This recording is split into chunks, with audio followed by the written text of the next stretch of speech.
नमस्कार, मी जयश्री देसाई. अल्टिमेट आरोग्य या माझ्या यूट्यूब चॅनलमध्ये आपणा सर्वांचं हार्दिक स्वागत. सुरुवातीलाच मी आपल्याला काही प्रश्न विचारणार आहे की आपल्याला डायबिटीज आहे, आपल्याला पॅनक्रियास किंवा लिव्हरशी संबंधित किंवा गॉलब्लॅडरशी संबंधित काही विकार आहेत, आपल्याला पचनाच्या समस्या आहेत, आपल्याला खूप असा थकवा साचून आलाय, असं झालंय म्हणजे असं ऑफिसला जाऊन आलो आणि थकलो असा थकवा नाही, अंतर्बाह्य जो थकवा साचून येतो तसा थकवा आलाय, काहीच करावंसं वाटत नाहीये, दिशा नाहीये, काही करायला गेलो तर ते आपल्याला करता येईल की नाही याची खात्री नाहीये, तसा आत्मविश्वास नाहीये, इरिटेशन बॉवेल सिंड्रोम आहे, स्वभाव चिडचिडा झालाय, संतापी झालाय, संशयी झालाय. हे सगळ्या प्रश्नांची उत्तरं जर हो असतील किंवा यातल्या काही प्रश्नांची उत्तरं जरी हो असतील तरी त्याचा अर्थ असा असू शकतो की आपलं मणिपूर चक्र बिघडलंय, म्हणजे आयदर ते ब्लॉक झालंय किंवा त्याचा तोल बिघडलाय. तुमच्या लक्षात आलं असेल की मी आजपासून तिसरं चक्र मणिपूर चक्र हे घ्यायला सुरुवात करते.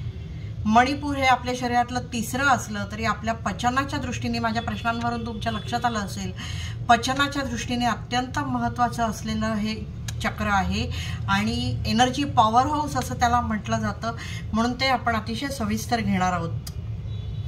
मणिपूर चक्र म्हणजे मणी म्हणजे तेजस्वी एक मणी आणि पूर म्हणजे स्थान, तेजस्वी मणीचं स्थान. याचा एक अर्थ असा आहे की याचं जे मूलतत्व आहे ते सूर्य आहे, तेज आहे. पृथ्वी, आप, तेज, वायू, आकाश ही पंचमहाभूतं आपल्या पहिल्या 5 चक्रांशी संबंधित आहेत. पृथ्वी झालं मूलाधार चक्र, स्वाधिष्ठानला जलचक्र झालं, आताचं जे आहे ते तेज म्हणजे सूर्य. म्हणूनच कदाचित याचं नाव, इंग्रजी नाव जे आहे ते सोलर प्लेक्सस असं आहे. याची एक गंमत आहे, आपल्याला इतर कोणतंही चक्र डोळ्यांनी दिसू शकत नाही, म्हणजे ध्यानात दिसतं ते वेगळं, पण तसं यंत्रात पकडता येत नाही. पण सोलर प्लेक्सस मात्र आपल्याला यंत्रात पकडता येतं.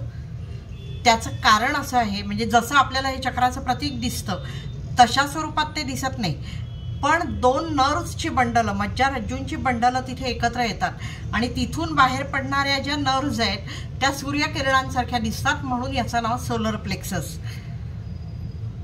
सूर्य, तेज हे याचं मूलतत्व आहे, म्हणूनही त्याचं नाव सोलर प्लेक्सस असू शकतं. यालाच नेव्हल चक्र असंही म्हणतात.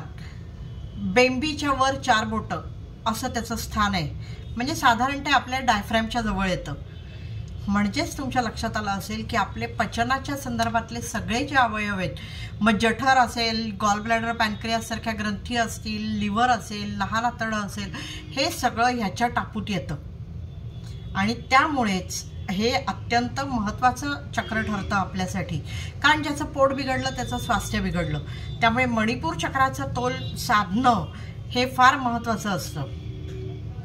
अनेकदा तुम्ही जर बघितलं असेल तर योगी हिमालयात सुद्धा नुसतं कफनी गुंडाळून किंवा नुसतं एका वस्त्रामध्ये किंवा उघडे असे अगदी बर्फ पडत असताना सुद्धा राहिलेले दिसतात.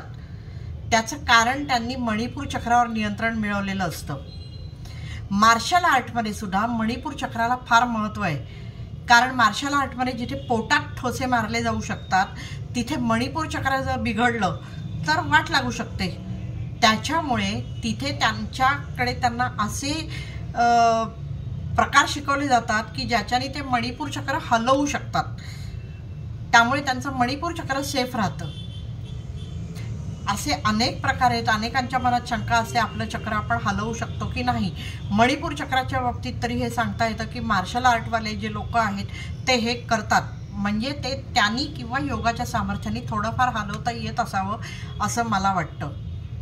तर हे जे मणिपूर चक्र आहे, सूर्य, तेज, जठराग्नी, पचन हे मी 100दा बोलतेय, कारण जठराग्नी आपण म्हणतो अन्न पचतं, म्हणजे काय होतं, जठराग्नी प्रज्वलित होतो. आपल्या भुकेच्या वेळेला जठराग्नी प्रज्वलित होतो, म्हणून आपल्याला भूक लागते, आपले सगळे स्त्राव स्त्रवतात त्यावेळेला. माणूस मेला तर आपण काय म्हणतो, शरीर थंड पडलंय, म्हणजे त्याच्या शरीरातला जो जठराग्नी असतो तो विझलेला असतो, ते तेज, तो अग्नी तो विझलेला असतो, ते निघून गेलेलं असतं. आणि म्हणून माणूस मेला असं आपण म्हणतो की त्याचं शरीर थंड पडलं आता. म्हणजेच आपल्या शरीरातला प्राण, आपल्या शरीरातली दुगदुगी, आपल्या शरीरातलं चैतन्य हे ज्या चक्राशी निगडीत आहे ते हे चक्र म्हणजे मणिपूर चक्र. आणि म्हणून ते आपल्यासाठी अत्यंत महत्त्वाचं आहे. नुसत्या पचनासाठीच नाही, ते आपल्या तर्कसंगत विचारांचं आणि बुद्धीचं केंद्रही मानलं जातं. आणि त्याहीमुळे म्हणून मी जे काही प्रश्न विचारले की त्यात तुम्हाला आत्मविश्वास नाही का, तुम्हाला दिशा मिळत नाही का, काय करावं सुचत नाही का, त्याचं कारण ते बुद्धीचं आणि तर्कसंगत विचारांचं सुद्धा केंद्र आहे यासाठी. आणि त्यामुळेच हे चक्र आपण अतिशय तपशिलात घेणार आहोत. मी त्याचं स्थान सांगितलं की बेंबीच्या वर 4 बोटं असं आहे. त्याचं प्रतीक मी पुढे सविस्तर घेईन, पण पिवळ्या रंगाचं ते आहे.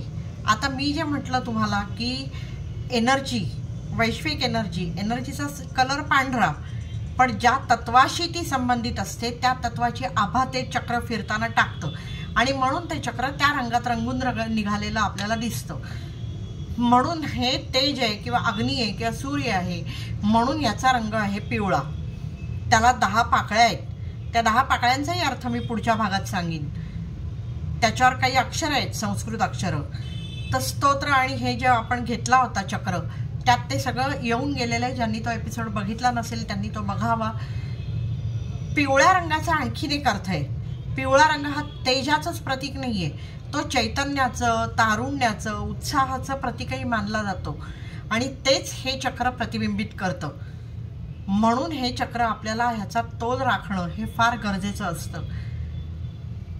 मात्र ह्याच्यासाठी जरी अनेक उपाय असले आणि बीजमंत्राची ध्यानधारणा वगैरे जरी असली तरी मी जेव्हा हस्तमुद्रांची मालिका घेतली, ज्यांनी ती बघितली असेल त्यांनी बघितलं असेल, अनेकदा आपण त्याच्यात मणिपूर चक्र असा उल्लेख आला.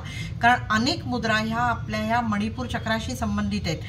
कारण पचन बिघडलं की स्वास्थ्य बिघडतं आणि स्वास्थ्य कायम राखणं हा हस्तमुद्रांचा मेन हेतू आहे. सगळंच स्वास्थ्य, आध्यात्मिक, मानसिक, शारीरिक, आणि त्यामुळे त्या हस्तमुद्रा फार प्रभावशाली ठरतात. त्यामुळे ज्यांनी ती मालिका बघितली नसेल त्यांनीही ती जाऊन बघावी. कारण मणिपूर चक्र आणि या चक्राशी जो संबंधित वायू आहे तो आहे समान वायू. ह्या दोन्हींचाही उल्लेख तिथे वारंवार आलेला आहे. ते जर बघितलं तर पुढचं समजायला सोपं जाईल. म्हणून मी रिक्वेस्ट करते की ज्यांनी ते बघितलं नसेल त्यांनी ते जाऊन बघावं. काही मुद्रांच्या लिंक्स मी खाली डिस्क्रिप्शन बॉक्समध्ये टाकीन, पण सगळंच इथे पुन्हा एक्सप्लेन करणं शक्य नाही, नाहीतर हे एपिसोड्स खूप मोठे होत जातील. त्यामुळे कृपया ते जाऊन बघावं. हा मी म्हटलं होतं की अतिशय तपशिलात घेण्याचा विषय आहे, त्यामुळे तो सविस्तर घेईन. हा एपिसोड फार मोठा करण्यात अर्थ नाही, तो बघितला जात नाही असं माझ्या लक्षात आलं आहे. त्यामुळे आता आजची टिप बघूया. सध्या उन्हाळा आहे, चेहराही टॅन होतो, थकवा दिसतो आपल्या चेहऱ्यावर, डोळ्याखाली सूज येते किंवा डोळ्याखाली काळं येतं. ते टाळण्यासाठीची आजची टिप आहे. तर काळी कॉफी करायची, ती आईस क्यूब्समध्ये म्हणजे आपल्या आईस ट्रेमध्ये घालून फ्रीजमध्ये ठेवून द्यायची. ते जे आईस क्यूब्स असतील कॉफीचे ते आपल्या चेहऱ्यावरनं फिरवायचे. तर डोळ्याखालचा जो पफीनेस आहे किंवा काळं आहे तेही जायला त्यांनी मदत होते. चेहराही फ्रेश दिसतो आणि तजेलदार दिसतो. करून बघा. तूर्त इथेच थांबते. दर गुरुवारी आणि शनिवारी सकाळी 7:30ला आपण भेटतो आहे. गुरुवारी चुकवू नये असं घेऊन मी आपल्या भेटीला येते. त्यामुळे ते खरंच चुकवू नका. त्यात अत्यंत महत्त्वाची माहिती घेऊन मी आपल्या भेटीला येणार आहे. पुढच्या भेटीला पुढच्या शनिवारी मणिपूर चक्राचा दुसरा भाग बघूया. तूर्त इथेच थांबते. धन्यवाद.